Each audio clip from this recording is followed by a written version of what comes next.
भैया जी प्रणाम। और इस चैनल पे आप अब तक बहुत सारी चीज़ें देख चुके हैं, जैसे कि चाहे महेश्वर दर्शन हो या फिर मेरा कहीं स्टेज पे परफॉर्मेंस हो या फिर किसी बीमारी का डिस्कशन ही क्यों ना हो।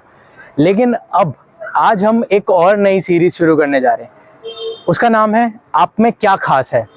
तो मैं यहाँ पे आमंत्रित करूँगा मेरे उन दोस्तों को जो कि एमबीबीएस में पढ़ाई, हमें पता ही है कि इतना बिजी स्केड्यूल है, इतना सारा पढ़ाई करने का दिन भर होता है, उसके बावजूद भी वो अपनी स्किल या अपनी हॉबी को, जो कि वो पहले परस्यू करते होंगे या उन्हें पसंद होगी, वो इतने हेक्टिक स्केड्यूल में आने के बाद भी उसको कंटिन्यू कर रहे हैं। तो हमारे पहले दोस्त जो आज हमें ज्वाइन करने जा रहे हैं, वो सुबह से शाम तक कॉलेज के स्केड्यूल में तो अपने गले में स्टेथोस्कोप लगाकर घूमते हैं, लेकिन स्केड्यूल से फ्री होते ही उसी गले से काफ़ी सुरीली आवाज़ हमें सुनाई देने को मिलती है।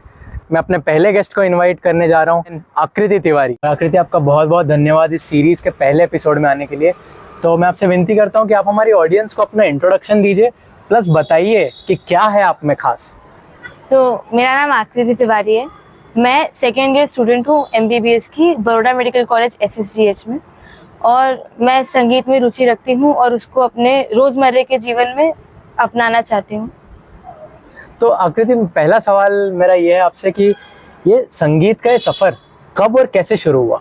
ओके, सो संगीत का सफ़र मैं जब 3 साल की रही होंगी तब से शुरू हुआ था। मेरी मम्मी, उन्होंने विशारद किया है, तो वो अपने हमारे घर पे बच्चों को म्यूज़िक सिखाती थी, म्यूज़िक और हारमोनियम। तो मैंने उनसे ही सुन सुन के सीखा था। मैंने फर्स्ट टाइम परफॉर्म स्टेज पे किया जब मैं 3 साल की थी, ऑल्दो वो राइम ही था, पर वहीं से मेरी शुरुआत हुई थी। फिर मैं जब 6 साल की हुई तो हमने क्लासिकल म्यूज़िक लगवाया था, क्लासिकल म्यूज़िक शुरू किया था सीखना। फिर 6 से 9 साल तक की उम्र में मैंने क्लासिकल म्यूज़िक सीखा था। उसके बाद काफ़ी ज़्यादा inter school intra school competition में पार्ट लिया था। साथ ही साथ वडोदरा है, गुजरात में गरबा होता है, तो अड़ूके दड़ूके करके एक गरबा ऑर्गेनाइजेशन होता था जहाँ पे बच्चे गरबा करते थे और गाते भी बच्चे थे, तो वहाँ पे भी हम लोग गरबा गाने जाते थे। बहुत सारे एक्सपीरियंसेस रहे हैं। अभी के लिए मैं ओपन माइक्स में मैंने गाया है, कॉलेज में इंटर कॉलेज यूथ कॉन के कॉम्पिटिशन्स में फर्स्ट प्राइज़ आया है, और मैं यूट्यूब पे या इंस्टाग्राम पे गाने अपलोड करती रहती हूँ। तो मेरा इतना सफ़र है संगीत का। मैंने बहुत से गुरुओं से भी सीखा है अलग अलग चीज़ें संगीत के बारे में। और कॉन्ग्रेचुलेशन आकृति, मतलब काफ़ी एक्साइटिंग है और यूथ कॉन वापस आने वाला है, तो हम उम्मीद करते हैं कि आकृति इस बार भी फर्स्ट प्राइज़ लेके आएगी, होपफुली। और मतलब एमबीबीएस जैसी डिमांडिंग जर्नी के बीच सिंगिंग को पैशन आपने मतलब कैसे जिंदा रखा, उस पैशन को आपने? देखिए, ऐसा है कि एमबीबीएस जो है उसमें आपको गाना चाहिए ही। आपको गाना नहीं, मतलब कोई भी आपकी हॉबी होती है, आपको उसको जिंदा रखना ही पड़ेगा, क्योंकि ये कोर्स जो है वो बहुत ज़्यादा डिमांडिंग है, बहुत ज़्यादा टाइम डिमांडिंग है। तो मेरे हिसाब से एमबीबीएस करने के लिए आपको कोई ना कोई एक्स्ट्रा करिकुलर एक्टिविटी होनी ही चाहिए, मेरे हिसाब से।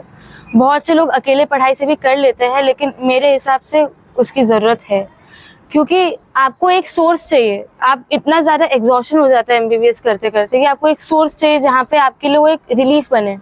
और अगर आपके लिए वो सोर्स एक हॉबी नहीं है तो आप वो टाइम इंस्टाग्राम रील्स पे लगाएंगे। इससे अच्छा उस पे लगाइए जिससे आपको कोई स्किल डेवलप हो। तो मैं इस हिसाब से सोचती हूँ कि गाने को अलाइव रखना ही चाहिए। एक बात जरूर समझ आई, खाली शैतान दिमाग का घर। एग्जैक्टली। तो चलिए तीसरा दिमाग शैतान का घर। अगला क्वेश्चन ये कि अब जैसे आपने अपनी जर्नी या व्हाटएवर की बात की, अभी जो आप एमबीबीएस में कंटिन्यू कर रही है, तो क्या कभी ऐसा मोमेंट आया जब अपनी पढ़ाई और सिंगिंग के बीच में बैलेंस करना एकदम मुश्किल हो गया, और अगर ऐसा आया तो फिर आपने क्या किया, आप हमारे व्यूअर्स को बताइए। हाँ, ऐसे मोमेंट्स आए हैं, क्योंकि म्यूजिक जो है वो रियाज मांगता है। अगर आप रियाज नहीं करेंगे तो आपका गला खराब हो जाएगा। आपके जो स्किल्स हैं वो आपको दिखेगा कि ओवर द टाइम वो कैसे डिटेरियोरेट हो रहे हैं, कैसे वो कम होते जा रहे हैं। तो उससे आपको ऐसा होता है कि आप अपना पोटेंशियल वेस्ट कर रहे हैं। ऐसा इशू मेरे साथ आया था, क्योंकि मेन चीज़ होती है म्यूजिक में आपको रियाज करना बहुत ज़रूरी है। तो मैंने उसको कैसे सॉल्व किया था, ये काफ़ी अजीब सा तरीका है, बट ठीक है। मैं घर से कॉलेज के रास्ते में जब स्कूटी चलाती हूँ तो मेरा ध्यान तो रास्ते पे रहता ही है, पर स्कूटी चलाते चलाते मैं रियाज भी करती रहती हूँ। तो मेरा टाइम भी बच जाता है और मेरा रियाज भी हो जाता है। और अगर मैं थक जाऊँ, मैंने तो ये वाला भी एक आइडिया निकाला था कि सपोज एक IMP टॉपिक किया, फिर एक गाना रिकॉर्ड किया, मेरे लिए एक गाना रिकॉर्ड करने में 5 मिनट लगते हैं, तो वो मेरा ब्रेक, अगर मैं वो 5 मिनट का ब्रेक इंस्टाग्राम की रील्स या तो कोई यूट्यूब वीडियो देखने से अच्छा मैं कोई गाना रिकॉर्ड कर लूँ, उससे मैं सीख भी सकती हूँ कि मैं किधर अपने इम्प्रूवमेंट कर सकती हूँ। तो ऐसे मैंने उसको मैनेज किया था। और एग्जॉस्ट कंसंट्रेशन के बीच का ये डिफरेंस आकृति ने बहुत ही खूबसूरत तरीके से आकृति, अब मुझे आप ये बताइए कि ऐसा हम देखते हैं ना कि हमारी सोसाइटी के लोग या लाइक वो चीज़ हमारे अंदर भी होती है, कहीं ना कहीं दोस्त बोल रहे होते हैं कि अब तुम एमबीबीएस में आ गए हो, सिर्फ पढ़ाई पे फोकस करो, इतना वास्ट है, इतना बड़ा सिलेबस है, पढ़ना ये वो, तो सिर्फ पढ़ाई पे ध्यान दो, दूसरी चीज़ें सारी छोड़ दो। तो ऑब्वियसली आपके साथ भी कहीं ना कहीं लोग बोलते ही होंगे कि ये गाना वाना से तो कुछ होना नहीं वाला है, पढ़ाई करो। तो उस सिचुएशन में आप कैसे मतलब लोगों को जवाब देती हैं या क्या आप करती हैं? इसका क्वेश्चन का आंसर मैंने शायद एक तरह से पहले वाले क्वेश्चन में दिया था कि जिधर आपने कंक्लूजन निकाला था कि खाली दिमाग शैतान का घर। ये सिंपल सी बात है हमारे पास, मतलब ऑब्वियसली सब पे अप्लाई तो नहीं करता पर मुझ पे करता है कि मेरे पास जितना ज़्यादा एक्स्ट्रा टाइम होगा ना, मैं उतना ज़्यादा वेस्ट करूँगी।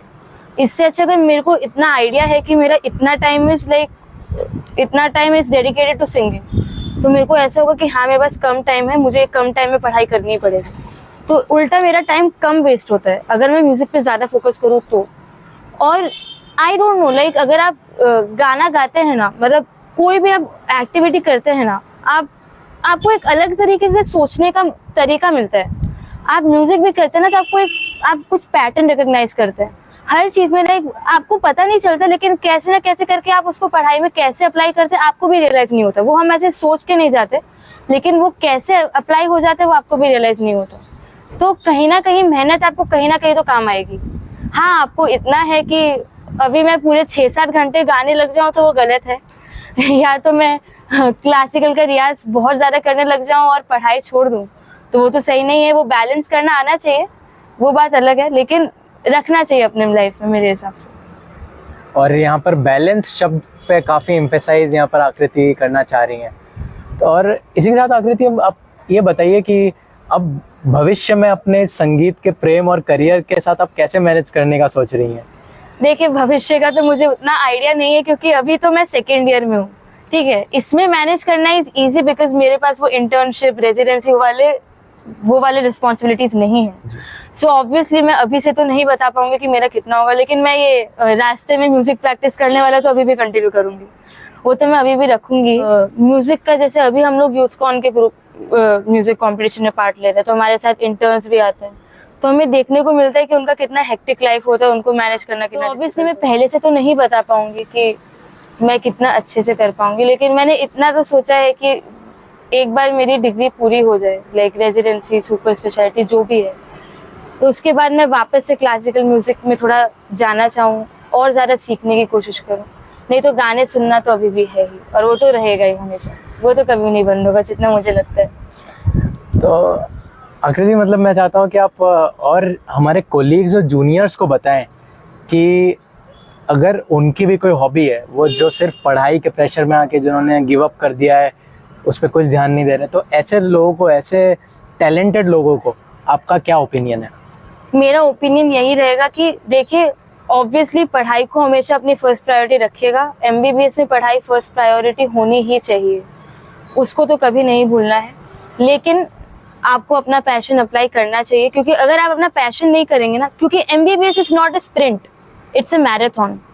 आपको पूरे टाइम आप अच्छे से बैलेंस में होकर पढ़ सके, उसके लिए ज़रूरी है कि आप अपने पैशन को किल ना करें, क्योंकि अगर आप अपने पैशन को किल करते हैं ना तो उससे फ्रस्ट्रेशन रहता है, और वो फ्रस्ट्रेशन आपका एमबीबीएस पे उतरेगा कि ये फील्ड ही बेकार है, कि इसकी वजह से मेरा सारा पैशन खत्म हो गया, जो हमें नहीं करना चाहिए।